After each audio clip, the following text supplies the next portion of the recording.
Thân chào cả nhà, không nên xem chùa đâu đó. Nhớ đăng ký, like, comment để ủng hộ tin nha. Một tiếng còi báo động đã đánh thức tôi vào buổi sáng. Sau đó, nhóm người thuê nhà của đơn vị 2 gửi một tin nhắn đến. Sương mù tan sau 7 ngày. Trong thời gian này, xin vui lòng tuân thủ các quy tắc sau. Mong được gặp các bạn vào ngày nắng tiếp theo. 1. Trong sương mù có độc. Trong thời gian này xin đừng tiếp xúc với sương mù. 2. Cho dù có bao nhiêu thức ăn trong tủ lạnh, chỉ có thể đủ ăn trong một ngày. 3. Trong nhà thì an toàn, nhưng chỉ có thể ở nhà một mình. Nếu trong nhà có nhiều hơn 2 người, sẽ chết tập thể.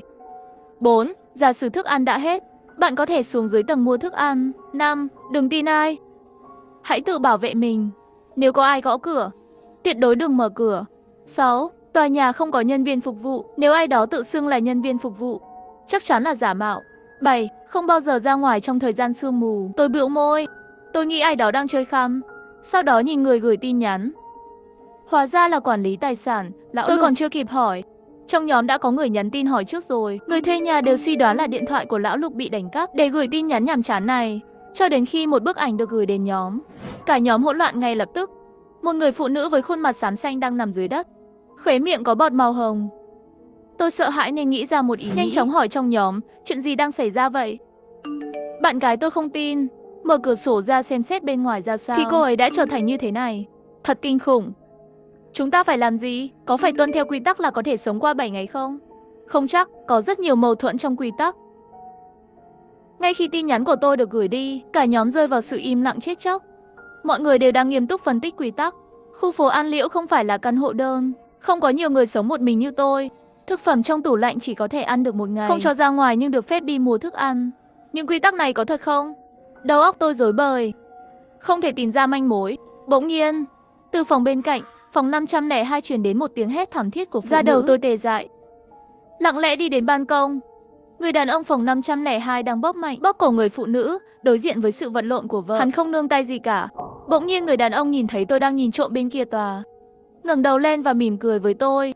Tôi nhanh chóng kéo chặt rèm cửa, nhanh chóng chui vào phòng. Sống lưng căng thẳng toàn là mồ hôi lạnh. Cặp đôi này mới kết hôn không lâu, rõ ràng tình cảm luôn rất tốt. Cổ họng tôi như bị nghẹn, không thở được cũng không hít vào được, hơi thở trở nên khó khăn. Tôi mở tủ lạnh, bên trong đầy những thứ tôi mua hôm qua. Ngày mai sẽ làm sao chứ? Bên ngoài vang lên tiếng gõ cửa dồn dập. Tiểu Châu, tôi là chị Lý. Trong nhà bạn có bí ngô không? Em bé muốn ăn cháo bí ngô. Chị Lý sống dưới nhà tôi, sống một mình với đứa con trai 6 tuổi. Bình thường rất quan tâm tôi, thường xuyên gửi đồ ăn nhẹ cho tôi. Đừng tin ai cả. Hãy tự bảo vệ mình. Nếu có ai gõ cửa, tuyệt đối đừng mở cửa. Nghĩ đến quy tắc này, trái tim tôi nâng lên, thắt chặt miệng. Sau khi chị Lý hét lên thêm vài tiếng nữa, trong hành lang có tiếng bước chân. Sau đó là sự im lặng. Trong lòng tôi thầm nói xin lỗi, dán vào mắt mèo và nhìn ra ngoài. Trong hành lang không có ai. Tôi đang định thở phào nhẹ nhõm, chị Lý bỗng nhiên xuất hiện từ đâu đó. Toàn bộ mắt gần như dán vào mắt mèo. Tôi bị dọa sợ gần như suýt hét lên, tim đập thình thịch như nhảy dựng lên. Tiểu Châu, tôi biết bạn đang ở cửa. Mở cửa ra được không? Cho tôi một quả bí ngô và tôi sẽ đi. Giọng nói chị Lý có chút khàn khàn, mang theo một tia cầu xin. Chị Lý, nhà em cũng không có bí ngô. Nghĩ về quy tắc đó, tôi vô thức từ chối. Biểu cảm của chị Lý trong mắt mèo rất kỳ lạ, có vẻ như đang cười. Chị ấy quay đi thẳng về phía trước. Trực giác nói với tôi rằng có điều gì đó không ổn. Chị ấy đi tới cửa phòng 502, gõ cửa lần nữa. Trong miệng vẫn lặp lại những lời đã nói với tôi. Phòng 502 chậm trễ không có động tĩnh. Chị Lý trở nên hơi cáu kỉnh, dùng đầu đập vào cửa hết lần này đến lần khác. Chị ấy dường như không cảm thấy đau đớn. Ai thế? Có phải bị bệnh không? Giọng chất vấn của người đàn ông phòng 502 vang lên. Giây tiếp theo là tiếng cửa mở ra. Trong lòng tôi vì anh ta mà đổ mồ hôi lạnh. Chỉ nghe thấy một tiếng hét, tiếp theo là sự yên tĩnh, chỉ có thể nghe thấy nhịp tim của tôi. Bỗng nhiên cánh cửa vang lên tiếng động lớn. Tôi sợ hãi lùi ra rất xa, hai tay bịt chặt tai lại. Tiểu Châu, mở cửa ra, cho tôi một quả bí ngô. Mặt tôi trắng như tờ giấy, vô cùng khó nhìn. Chị Lý, em thật sự không có bí ngô. Em bé đang tìm bạn ở nhà, nó nhớ chị. Tôi khó khăn mở miệng, nghe tên con trai. Đôi mắt mơ hồ của chị ấy xuất hiện một tia sáng. Em bé đang chờ tôi.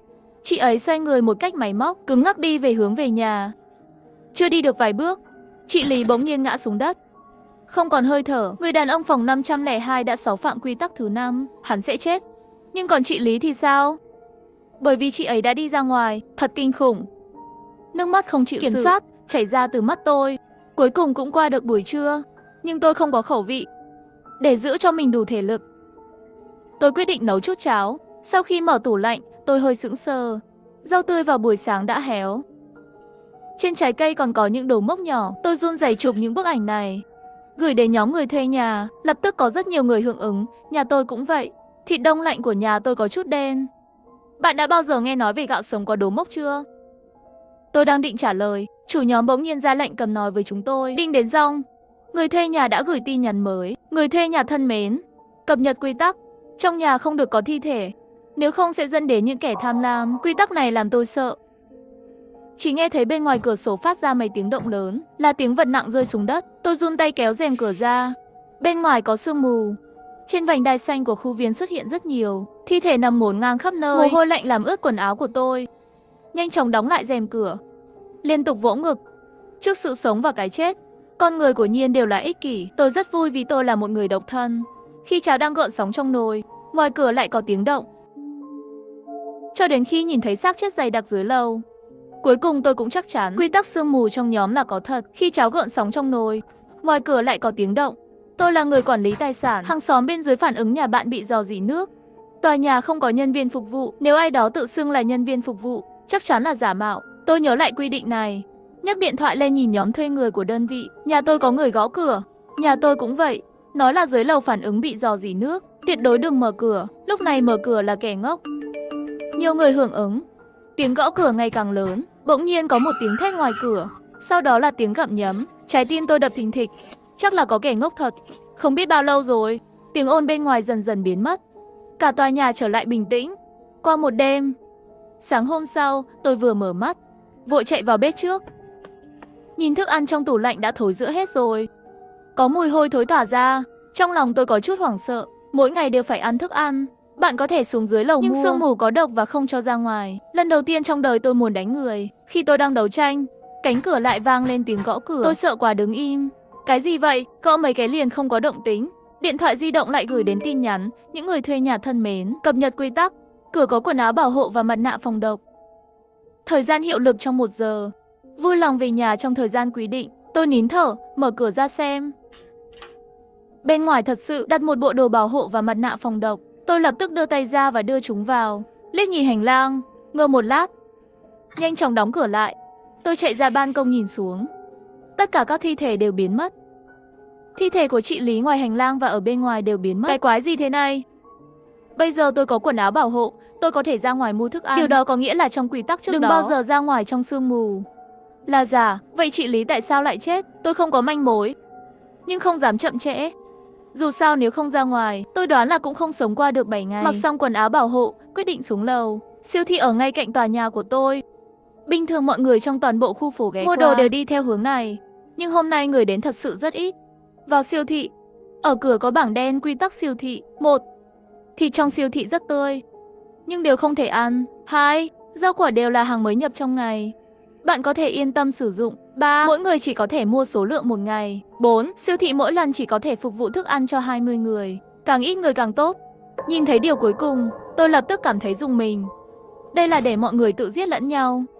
Có ít nhất 100 người trong một tòa nhà, cho dù là chết một ít thức ăn cũng không đủ để chia.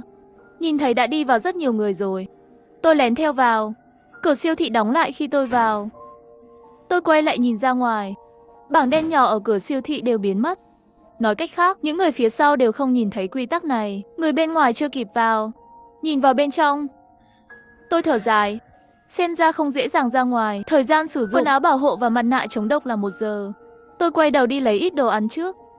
Thấy thịt tươi, tôi nuốt ngụm nước miếng. Tôi vốn là một người không thể thiếu thịt, nhưng quy tắc nói thịt ở siêu thị không được ăn, thế là khó khăn rồi mất đi. Đi đến khu vực rau bên cạnh, lấy vài củ ớt xanh và khoai tây. Mua thêm thùng mì gói nữa. Thấy có bánh bí ngô, tôi đã nghĩ đến gì đó, vô thức lấy một túi. Vừa đến quầy thu ngân, tôi thấy các quy tắc được dán trên đó. Quy tắc nội bộ của siêu thị. 1. Cửa sau của siêu thị là đường vận chuyển hàng hóa, có thể vào. 2. Nhà vệ sinh bên cửa sau của siêu thị không có khóa, có thể mượn, ông chủ sẽ không trách. 3. Bất cứ ai cũng có thể là một con ma tham lam giả trang, quỷ tham ăn thích ăn thịt. Nếu gặp nguy hiểm, bạn có thể ném những người xung quanh ra ngoài. Đây cũng là quy tắc ẩn giấu sao? Tôi nhìn về phía mấy người đứng bên cạnh. Họ đã đọc hết quy tắc rồi, lùi lại vài bước, giữ khoảng cách với nhau. Tôi lấy điện thoại ra và chụp ảnh. Chờ sau khi ổn định mới trở về mới từ từ phân tích, thanh toán xong ngay lập tức. Mọi người đều ngầm hiểu. Im lặng đi ra cửa sau. Ra khỏi cửa, lập tức chạy về hướng nhà. Mọi người đều mặc giống nhau, chỉ cần giấu đồ đi. Sương mù dày đặc như thế, chắc là không ai nhận ra đâu. Chưa đi được một lát, tôi đụng phải một cô gái gầy mặc váy trắng, ngồi trên ghế. Nhìn thấy tôi đi đến sau khi ngẩng mắt lên với ánh mắt đáng thương. Chị ơi, đồ của em bị kẻ xấu lấy đi rồi. Chị có thể giúp em không? Em ấy nhìn tôi với đôi mắt ngấn lệ, không khỏi khiến người ta thương hại. Nhưng nghĩ đến quy tắc mới, tôi kìm nén lòng trắc ẩn trong lòng. Bỏ qua lời cầu xin của em ấy, đi thẳng qua bên cạnh em ấy. Em ấy la hét nửa ngày, thấy tôi không để ý đến mình, nhìn lại người phía sau tiếp tục cầu cứu. Tôi một hơi chạy thẳng trở lại hành lang. Phía sau lại bỗng nhiên truyền đến tiếng hét thảm thiết. Tiếng hét này khiến tôi sợ hãi run rẩy, nhấn thang máy. Vừa vào thang máy, nhưng lại nghe thấy tiếng bước chân chạy tới bên ngoài. Tiếng bước chân càng ngày càng gần, tôi canh chừng lối vào thang máy. Trước khi cửa thang máy đóng lại, một người mặc quần áo bảo hộ dáng nhỏ xuất hiện trước mặt tôi. Là con trai của chị Lý, anh Bảo. Nó có đôi mắt to vô tội, lặng lẽ nhìn tôi này. Chị Châu, chị có thấy mẹ em không? Tôi nhớ lại chuyện xảy ra với chị Lý trước cửa nhà tôi. Trong lòng không khỏi có một chút áy náy. Tôi cắn môi, đưa bánh bí ngô cho em ấy. Ngoan ngoãn về nhà, mẹ đi mua đồ chơi cho em rồi. Cô ấy bảo em đợi cô ấy ở nhà, đừng mở cửa cho ai. Nếu là mẹ gõ cửa thì sao ạ? Anh Bảo bỗng nhiên đưa tay kéo tay áo tôi. Tôi giật mình sợ hãi, nghĩ đến ma tham ăn có thể giả dạng thành bất cứ ai. Mạnh mẽ rút cánh tay ra. Mẹ có chìa khóa sẽ tự mở cửa. Em ngoan ngoãn về nhà trước đi. Lúc này cửa thang máy vừa vặn mở ra. Em bé dường như không nhìn thấy sự phòng bị của tôi, mỉm cười trong mắt, nói lời cảm ơn và bỏ chạy. Tôi thở dài sau một hơi, lại bắt đầu lo lắng mình chia sẻ thức ăn cho bé có xáo phạm quy tắc nào không. Rồi chết không biết nguyên do. Trong nhóm lại gửi tin nhắn. Thật không may, bây giờ có rất ít người trả lời tin nhắn. Người thuê nhà thân mến, cập nhật quy tắc, nhà cũng không an toàn. Xin hãy cảnh giác, bởi vì những kẻ tham lam sẽ giả làm người thân của bạn, nhưng họ sợ mọi thứ có thể phản chiếu ánh sáng. Nhìn vào quy tắc này, tôi có vẻ bối rối. Điều này mâu thuẫn với quy tắc an toàn khi ở nhà. Quy tắc nào là giả? Tôi lo lắng xông ra mở cửa phòng. Một khuôn mặt quen thuộc và xa lạ hiện ra trước mắt tôi. Tim tôi đập thình thịch. Nhưng mẹ nuôi của tôi đã bị tai nạn xe hơi cách đây 4 năm. Tôi đã làm món thịt hầm yêu thích của con. Mẹ cười. Vẫn như trước. Tôi nghẹn ngào lùi lại 2 bước. Sợ hãi nhìn nó, đứa ngốc này làm sao thế? Mau vào đi. Mẹ nói rồi quay đầu vào bếp. Tôi cứng ngắc nhìn bà ta làm việc trong bếp. Thức ăn nhanh chóng mang lên bàn, đó là mùi cháy và khét. Đôi mắt đen của mẹ nhìn tôi. Trên khuôn mặt ngây thơ lộ ra nụ cười cứng ngắc. Tôi biết bà ta là một con ma tham ăn giả làm mẹ, nhưng vẫn không tự giác đỏ hốc mắt. Tôi có thứ để lại trong phòng. Tôi quay người về phòng ngủ, rồi khóa cửa lại. Nước mắt rơi từng giọt một. Sau khi tôi từ từ tỉnh lại, bỗng nhiên nghĩ đến 2 quy tắc mâu thuẫn đó. Điều đó có nghĩa là ở nhà an toàn, quy tắc đó là giả. Ngay lúc này, cửa bỗng nhiên bị một lực lớn đẩy ra. Bà ta đứng ở cửa nhìn thẳng vào tôi. Con gái, thịt trong nồi sắp nguội rồi. Gió lạnh thổi qua mặt tôi. Tôi tỉnh dậy ngay lập tức, cầm lấy cái gương đầu giường soi về phía bà ta. Con quỷ tham ăn trước mặt phát ra âm thanh của quỷ. Ra khỏi cửa, bình ổn hơi thở. Sau khi đóng cửa lại, tôi ngồi trên mặt đất, nhớ tới trải nghiệm vừa rồi, cảm giác vô cùng sợ hãi. Tôi gửi trải nghiệm vừa rồi nhắn vào trong nhóm. Trong nhóm liên tục có người trả lời tôi và kể lại những gì mình vừa trải qua. Thật sự là đa dạng. Sáng hôm sau, quần áo bảo hộ và mặt nạ phòng độc đã được gửi đến. Tôi mặc đồ bảo hộ vào, không ngừng nghỉ đi vào siêu thị, mua thực phẩm cho một ngày. Tôi lo lắng mỗi phút, bởi vì ngoài cửa sổ luôn sẽ có tiếng hét vang lên. Không biết họ đã xáo phạm quy tắc nào. Tôi lo lắng về việc sẽ phải chết. Mỗi ngày đều ghi nhớ quy tắc vài lần. Hóa ra tôi không xáo phạm quy tắc khi đưa đồ ăn cho bé anh Bảo. Sau này mỗi lần đi siêu thị đều sẽ mang đồ ăn yêu thích cho bé, sau đó treo trên tay nắm cửa nhà nó. Tôi gõ cửa 5 lần và rời đi. Nó đang mở cửa cho đến ngày thứ 4. Khi tôi vừa ra khỏi siêu thị, không biết chân dẫm phải cái gì mà ngã xuống đất. Thức ăn trong tay cũng rơi xuống đất. Xung quanh có rất nhiều người. Lấy hết thức ăn đi. Tôi ngồi trên mặt đất bất lực. Bỗng nhiên phát hiện lòng dạ con người thật sự còn đáng sợ hơn cả quỷ tham ăn. Tâm lý của các người thuê nhà dần dần sụp đổ. Lúc đầu có người trong nhóm phàn nàn một ngày như một năm, mong chờ ngày thứ 7 đến, xem tin nhắn của họ. Tôi bất đắc dĩ cười khổ. Cuối cùng cũng đến ngày thứ 7. Người phát ngôn trong nhóm người thuê nhà ngày càng ít. Buổi chiều tôi mặc xong đồ bảo vệ rồi xuống lầu. Cứ thế đi vào siêu thị. Khi mua xong đồ vừa chuẩn bị thanh toán, bên tai bỗng nhiên truyền đến một tiếng kêu thảm thiết. Tôi nhìn theo âm thanh, chưa kịp phản ứng, có một đôi tay trực tiếp đẩy tôi ngã dưới chân một người đàn ông. Chiếc gương trong tay cũng vỡ tan tành. Tôi nhìn lên, người đàn ông đó đang cầm một túi thịt tươi lớn, mắt đang nhìn thẳng vào tôi. Hắn là một con ma tham lam. Người đàn ông này khiến tôi vô cùng căng thẳng. Trong lòng bàn tay đầy mồ hôi. Bất cứ ai cũng có thể là một con ma tham lam, mà thích ăn thịt. Nếu gặp nguy hiểm, bạn có thể ném những người xung quanh ra ngoài. Tôi kinh ngạc nhìn người đẩy tôi. Anh ta liếc tôi một cái. Con quỷ tham ăn trước mặt từng bước lại gần tôi. Những người xung quanh cũng chạy loạn. Tôi lùi lại trong sợ hãi. Nhìn hắn ta ngày càng gần tôi. Ngay khi tôi nghĩ mình sắp chết, một bàn tay nhỏ bé bỗng nhiên nắm lấy tôi. Chị ơi, đi với em. Đó là anh Bảo đã kéo tôi suốt chặng đường đến nhà vệ sinh bên cửa sau của siêu thị. Sau đó kiên quyết khóa cửa lại. Ngoài cửa có tiếng đập cửa điên cuồng. Tôi ôm anh Bảo vào lòng. Chị đừng sợ, họ không vào được. Câu nói này của anh Bảo, nó làm tôi nhớ đến quy tắc đó. Nhà vệ sinh bên cửa sau siêu thị không có khóa, có thể mượn. Ông chủ không trách. Tôi ngạc nhiên. Tôi nhìn anh Bảo. Làm sao em ấy biết quy tắc này? Chị ơi, cho chị xem cái này. Anh Bảo đứng dậy và tháo nắp bồn cầu ra. Sau đó giơ lên trước mặt tôi. Phía sau bồn cầu có viết một quy tắc mới. Nhà vệ sinh siêu thị là nơi duy nhất để sống ngoài nhà của bạn. Nhà vệ sinh cũng là nơi an toàn để ra ngoài. Anh Bảo, sao em biết chuyện này? Giọng nói kinh ngạc của tôi vang lên run rẩy. Thực ra em và mẹ đã chơi trò này nhiều lần rồi. Mẹ em đưa em đi đánh bại quái vật. Nhắc đến mẹ, mắt anh Bảo đầy nước mắt. Nhìn thấy sự kiên nghị trong mắt đứa trẻ, tôi chắc bé không nói dối. Tôi nhanh chóng lấy điện thoại ra, đã đăng tin nhắn này trong nhóm người thuê nhà. Chúng ta được cứu rồi, nhanh đến nhà vệ sinh của siêu thị tập hợp. Tôi cũng chụp ảnh các quy tắc trên bồn cầu, gửi vào nhóm. Trong nhóm nhanh chóng có người trả lời tôi, đừng tin. Hắn đang nói dối. Hắn muốn dẫn chúng ta tới đó. Tôi tận mắt nhìn thấy con ma tham lam bắt được hắn.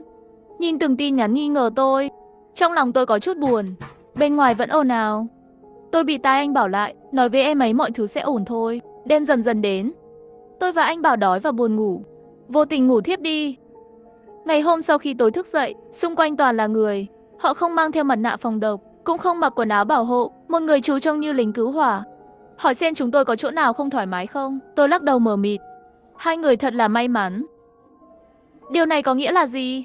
Lính cứu hỏa nói với tôi, đêm qua có một đám cháy lớn ở đơn vị 2 của khu dân cư An Ngưu. Ngoại trừ tôi và anh Bảo, những người khác đều chết. Tôi không thể tin được.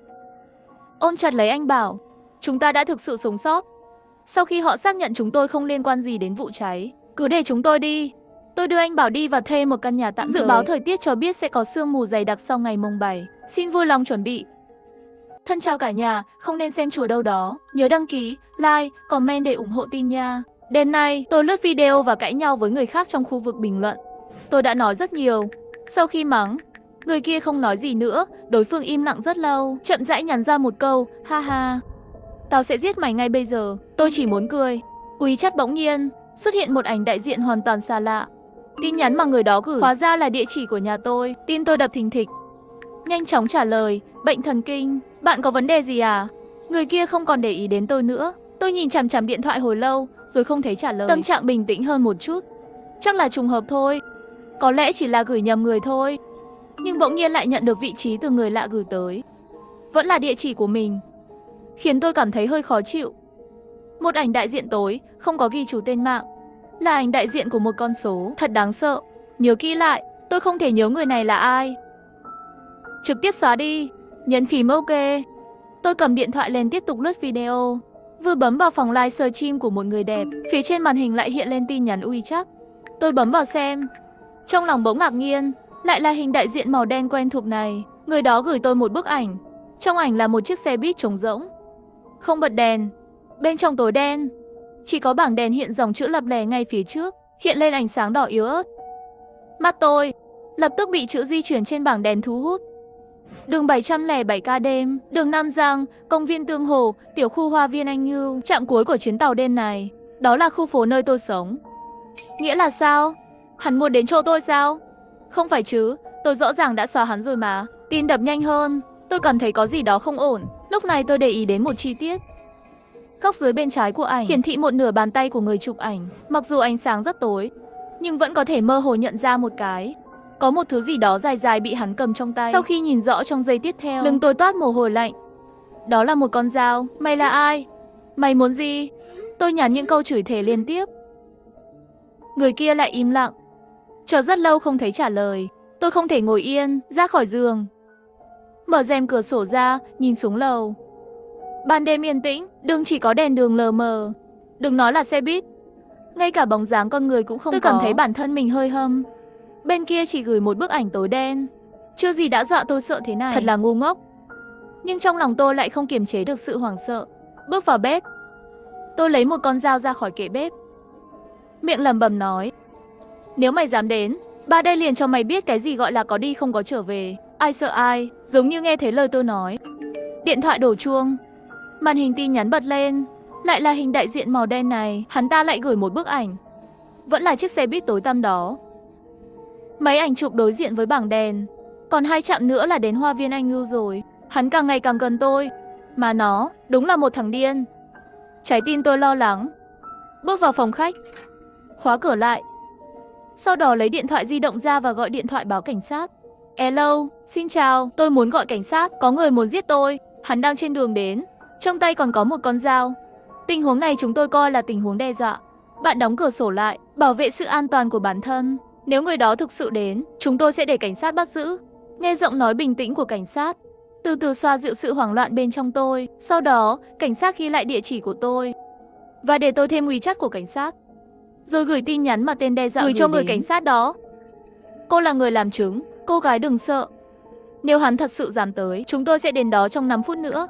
Sau khi kết bạn WeChat với chú lý chú cảnh sát, tôi lập tức gửi đoạn hội thoại với tên đe dọa, gửi hết sang và cả WeChat của tên đó. Chính là những thứ này. Làm phiền chú lý rồi. Bên kia lại gửi đến mấy dấu hỏi và nói rằng bạn có gửi gì đâu. Anh, hơi thở của tôi trở nên dồn dập.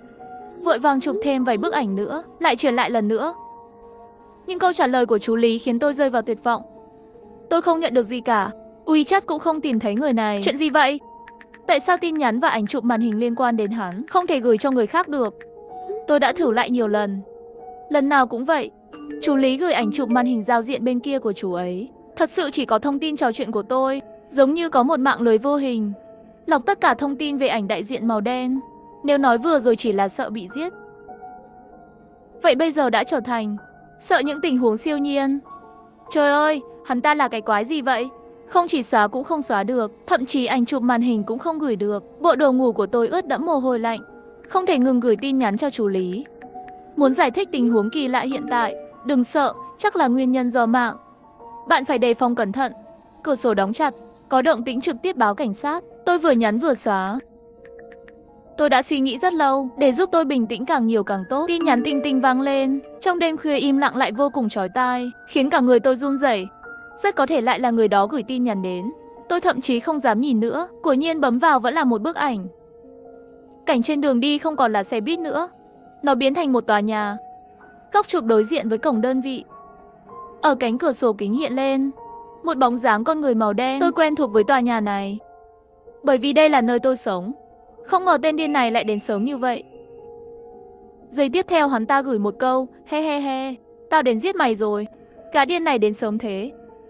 Giây tiếp theo hắn ta gửi một câu: tao đến giết mày đây. Không thở được, tôi cố gắng hết sức để kiềm chế trái tim đang đập. Ngồi cứng nhắc trên giường, nhìn chằm chằm vào điện thoại. Ngay sau đó, ảnh đại diện màu đen gửi tin nhắn: tao đang ở tầng dưới. Sau đó, hắn ta nói: tao đang ở trong thang máy, tao đang ở hành lang. Tôi cảm thấy lạnh buốt sống lưng, tôi bắt đầu run rẩy. Trái tim gần như bật ra khỏi lồng ngực. 1 phút nữa, tin nhắn hiện lên một lần nữa: tao đang ở cửa. Tôi ngồi thẳng người, nhìn ra phía cửa, nhìn vào phòng khách. Cách đó không xa là cửa chống trộm, ở yên trong bóng tối. Ở bên ngoài, một tên điên đáng sợ đang đứng đó. Tôi không thể tưởng tượng được bản thân vì mắng một người ở khu bình luận và gây ra chuyện này. Bây giờ thật sự rất hối hận. Nếu thời gian có thể quay lại 2 tiếng trước, tôi nhất định phải là một người xem video nhẹ nhàng và hợp lý. Tiếng gõ cửa vang lên. Tôi nghĩ ra một cách, cố nén sợ hãi bước ra khỏi giường, cầm chặt con dao làm bếp vừa lấy. Trong lòng bàn tay dính đầy mồ hôi, lặng lẽ tiến gần lại cửa. Tôi từ từ dán mắt vào mắt mèo, nhìn ra ngoài. Tôi nhìn thấy một người đàn ông đứng ngoài cửa. Hắn ta cúi đầu xuống, nằm mù quan ẩn trong bóng tối của vành mũ, không nhìn rõ mặt. Hắn ta mặc một chiếc áo mưa bằng nhựa toàn màu đen, che chắn các đặc điểm khuôn mặt chính. Tôi nhìn chằm chằm vào hắn ta, cắn môi không dám thở mạnh. Kẻ điên này muốn giết tôi, mà còn cách tôi một cánh cửa. Tiếng gõ cửa dồn dập, nó vang theo dây thần kinh căng thẳng của tôi. Trong mắt mèo hắn ta càng ngày càng gần, từ từ dán lên một con mắt đỏ ngầu, chiếm toàn bộ mắt mèo. Hắn nhìn thẳng qua mắt mèo nhìn vào tôi, hình như có thể nhìn thấy tôi. Má ơi, tôi không cẩn thận kêu lên. Tay trái nắm chặt dao, giữ hơi thở. Tôi dùng tay kia gửi tin nhắn nhanh cho chú Lý. Chú Lý, hắn ta đến rồi, hắn đang đứng ngoài cửa. Được rồi, chúng tôi sẽ đến ngay. Đừng mở cửa. Điều kỳ lạ là tin nhắn vừa gửi xong, tiếng gõ cửa dừng lại. Ban đêm lại trở lại yên tĩnh. Tình huống gì đây? Hắn đi chưa? Tôi không dám thả lỏng, nhìn ra ngoài theo mắt mèo một lần nữa. Người đàn ông mặc áo mưa đen đã biến mất. Trong hành lang tối tăm trống rỗng, không một bóng người. Tôi nuốt một ngụm nước miếng, chỉ cảm thấy lạnh sống lưng. Mồ hôi lạnh tuôn ra, nhìn thẳng vào mắt mèo một lúc. Lúc này mới yên tâm, rồi lê bước chân nặng nề về phòng ngủ. Lướt ngón tay vào màn hình nhắn tin, nhìn mấy tin nhắn hắn ta vừa gửi cho tôi. Thật đáng sợ. Bỗng nhiên, một tin nhắn mới bên dưới bỗng nhiên hiện vào mắt. Tao ở sau lưng mày đấy. Tôi hét lên, quay người về phía sau đâm một nhát. Trong bóng tối lưỡi dao chém vào khoảng không, không có gì cả. Bật đèn lên, thở hổn hển nhìn quanh phòng khách. Không có ai khác ngoài tôi. Lau mồ hôi qua các lớp trán, tôi cầm dao làm bếp đứng yên một lúc. Sau đó gục xuống ghế sofa. Ngón tay đang run rẩy, làm tôi sợ chết khiếp. Tôi mới nhận ra mình đã bị lừa. Tên điên đó không vào được. Vì vậy, khi rời đi, đặc biệt gửi một tin nhắn dọa người để làm tôi sợ. Mẹ kiếp. Điện thoại lại đổ chuông. Là của chú Lý. Nghi phạm đã bị chúng tôi kiểm soát rồi. Mặc áo mưa màu đen, trên người còn có dao. Chúng tôi đang ở cổng tiểu khu. Bạn xuống đây và xác nhận nghi phạm đi. Thật tuyệt vời, cuối cùng trái tim tôi cũng an tâm. Lát sau, tôi mở cửa đi xuống lầu.